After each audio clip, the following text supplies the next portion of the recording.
Нефес алмақ иқтисади жеттен кәрлі дегіл. Бұ Русияда өткерілген митингке кетірілген плакатлардан бірісінде язылған шығар. Новосибирскте адамлар орман янгынларының сөндірілмесіні талап еті. Бұақта Сибир ақиқат білдіре. Тахминен 300 адам топлашты, да бір плакат ұстынды.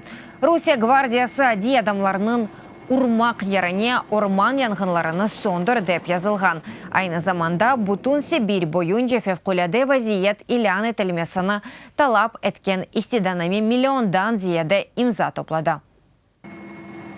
Бір айдар Сибирьде янгынлар тоқтатмай, анда 3 миллион гектардан зияде орман аланы яна.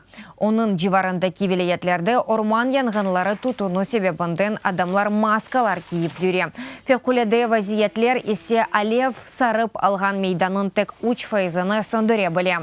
Русия башлықларының фикрінше Сибирь тайгасының кечірілмесі қиын олған ерлерде атеш сөндірілмесіні иқтисади жеттен кәрлі дегіл.